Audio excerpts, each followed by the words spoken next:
All right, let's jump right in. We're about to explore a pretty wild idea, a proposed universal law that says there are repeating patterns that govern our lives, our companies, and even whole civilizations. It's called the Law of Coherent Recurrence. So, here's the big mystery at the heart of all this.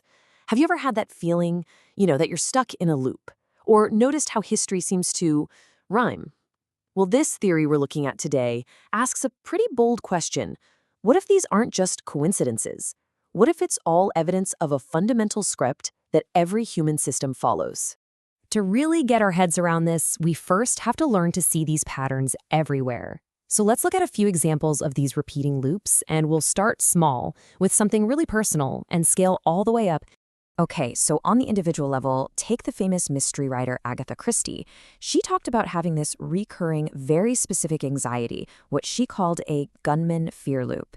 This wasn't just a one-off thing. It was a thought pattern she fell into over and over again. It's a perfect example of a personal, repeating script.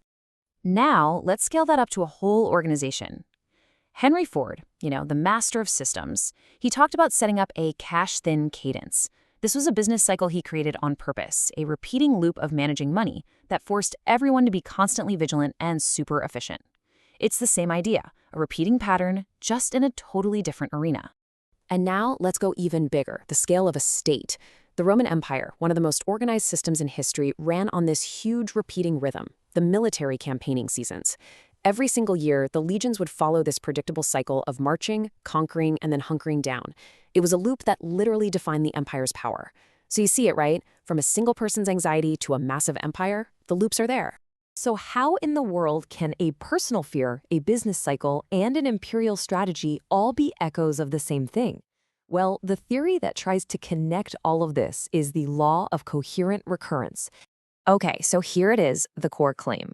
The LCR says that there's a fixed set of just only six, fundamental patterns, or loops. And the wild part is these same 6 loops supposedly show up absolutely everywhere at every scale, whether you're looking at one person or a billion-person empire. Now, to make this make sense, the theory gives us a really powerful analogy. Think of these 6 loops as the basic grammar of any human system. The rules, the words, the sentence structure, they're always the same. The only things that change as you scale up or down are things like volume and speed. So an individual's fear loop might spin up in a matter of hours, while an empire's might cycle over decades. But the underlying grammar, it's identical. So what are these 6 universal words and our shared human grammar? Let's break down the 6 primal patterns that this theory claims are the building blocks of, everything that repeats. Okay, here's the whole set. You've got ritual or cadence. That's all about creating regular rhythms that keep a system stable. Then there's sentinel or fear, which we'll look at closer. That's your threat detector. Practice, block, return. That's the classic loop of learning, right? You try something, you hit a wall, you come back and try again. Seasonal or feast describes those cycles of going hard and then pulling back to recover. Travel or logistics, that's what builds the efficient pathways to get things done. And finally, bureaucratic or procedural, which is just how systems create rules to keep things from falling into chaos. The theory says every repeating pattern you ever see is just some combination of these 6. Let's dig into a really powerful one. The sentinel, or fear, loop. Its job is incredibly simple. Look for threats. Every single system, from your own mind to a global superpower, has a part of it that is just constantly scanning for danger. It's a fundamental protective instinct. And this is where it gets really cool, because you can see this exact same loop playing out at totally different scales. On the level of the self, you've got Agatha Christie's personal gunman fear. For an organization, it's Ford's cash-thin cadence, a system built to constantly watch for the threat of going broke. And for a state, it's the Roman limes, that massive network of forts built to watch for barbarian attacks. It's the same function, just on a different scale. All right, next up is the travel or logistics loop. This one is all about taming chaos and making the world predictable. It's how systems create repeatable routes, reliable supply chains, and all the procedures that allow really complex things to happen over and over again. And no surprise, we see this one everywhere too. For an individual, it can be as simple as Agatha Christie having her favorite repeated travel routes. For an organization like the Mongol Empire, it was their legendary YAM system, an absolutely brilliant postal and supply network that made them incredibly fast. And for a state like the British Empire, it was their global grid of sea lanes and coaling stations that fueled their entire operation. So we've seen these loops in a person, a company, an empire, but the theory of coherent recurrence makes an even bigger, more audacious claim.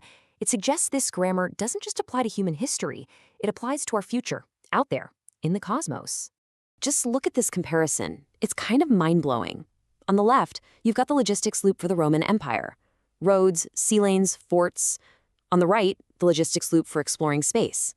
Transfer orbits, resupply cadences, and the economics of delta V. The technology, the scale, it's worlds apart. But the underlying pattern, that grammar of creating efficient, repeatable pathways, it's exactly the same. And once you have this framework, you can use it as this amazing lens to look at history. Look at how these different empires used the same types of loops. In that ritual/cadence column, you see the Mongols had their big gatherings. The Romans had their consular year. For logistics, you have the Mongol yam system right next to the famous Roman roads. And for bureaucracy, the Mongols had their Yassa law code, and the British had common law. The details change, but the core functions, those columns on the table, they stay constant. Now, you might be sitting there thinking, okay, this is a neat metaphor, but that's all it is. But the people behind this theory say, no, it's much more than that. They actually propose that you can track these loops with data in something they call loop ledgers. The whole point is to try and turn biography and history into a data-driven science of patterns. So why does any of this matter to you and me? Because if you can actually see the script, maybe you can change it. And the theory offers a practical protocol for doing exactly that, especially when it comes to breaking out of those negative, runaway loops we all get stuck in. And here it is, a 6-step guardrail. First, you have to detect. That's literally just noticing, hey, I'm in a loop right now. Second, pause. You have to stop that automatic reaction in its tracks. Third, broaden. Take a step back, look at the bigger picture. Fourth, re-index. This is where you consciously choose a new path. Fifth, you have to commit. You actually have to do the new thing. And finally, stabilize. You keep doing the new thing until it becomes the new, healthier default. Really, the whole point of this protocol is to be a kind of circuit breaker. It's designed specifically to stop that super powerful sentinel or fear loop from just taking over and hijacking the whole system, whether that system is your own mind, your team, or your company. It puts you back in charge of the script. And that leaves us with a really fascinating and maybe a little bit of an unsettling final thought. If this universal grammar of 6 repeating loops really does govern everything from our anxieties to our empires and maybe even our future in space, then the most important question you can ask is this: what loop are you in right now? And is it the one you want to be in?